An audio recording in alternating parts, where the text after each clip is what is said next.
this out.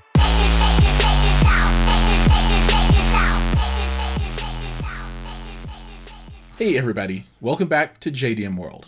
I don't know if you've noticed, but I like bass. And I also like subwoofers. But I've decided that I don't have enough of either. So I reached out to my buddies at GSG Audio, and they've sent over a couple of Marty Cube kits that I'll be building. Now, when you have a Marty Cube kit, you need a subwoofer for more bass, right? So I've hooked up with a couple of Eminence NSW4018-8s. These are their tour grade neo magnet subwoofers, and they are monsters. And I built one. It's the link's up on this side, but in this video, you get to see the subwoofer reveal as I unbox that 18. So let's just go ahead and jump into it. And as I unbox this guy, I'll tell you some of its specs. Okay, as we get started, we'll get these gloves on and start working things out of this box. So this is the NSW4018-8, and this is the neodymium magnet version of the subwoofer. There's also a FSW4018-8 that has a ferrite magnet. The ferrite magnet version of this subwoofer is much heavier. So we're looking at a magnet weight of 146 ounces versus the Neo magnet at 33 ounces. So there's a humongous difference in weight. And for that reason, and for a couple others that we'll talk about, I went with the NSWs rather than the FSWs. When I talked to the guys at GSG, when they modeled both of these subwoofers, the NSW, the Neo version, modeled a little bit better than the ferrite version. Also, just from a construction point of view and weight point of view, this stuff all weighs so much when you put it together that anytime I can cut weight off of the construction, I want to go that way. So, the Neo wins because it performs better and it's also a lot lighter. If you compare this thing to the 21-inch version of the subwoofer, there is no comparison. That 21 is a humongous monster.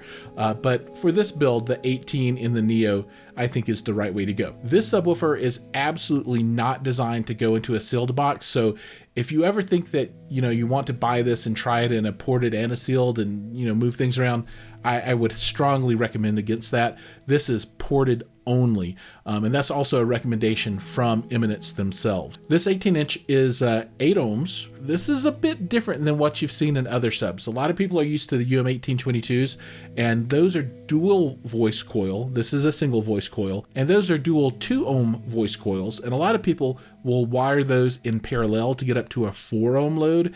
In general, amplifiers are going to put out a lot more juice into 4 ohms than they put into 8 ohms. So I think the idea was that Eminence wanted to create a subwoofer that you would mount in pairs, and then you would take those two subs and in parallel, that would yield your 4 ohm load. But a lot of us are going to put this into a single subwoofer application, especially in the GSG boxes. So you need to keep that in mind when you select your amplification for this. So it's a little bit harder to drive than the Ultimax subwoofer. This subwoofer is rated at 1600 watts continuous power handling, and the music program power handling, which is kind of the peak music volume, is rated at 3200 watts. And then the very most that you can feed it before it starts to melt apparently is 6400 watts.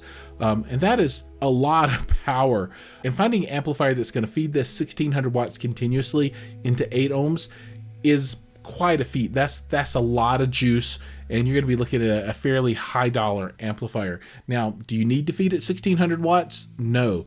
But if you want to get all of the performance that this thing can offer, then that's what you want to do. And that's where I really think this subwoofer distinguishes itself from other subs, is that since you can feed it so much power, even with all of its other kind of speed bumps, the 8 ohms and, the kind of the high resonance frequency, that with that power, it can kind of push through and get you where you want to be. Whereas with other subwoofers, they kind of just run out of capabilities. And there you have it. If you need more bass, then this might be the subwoofer for you.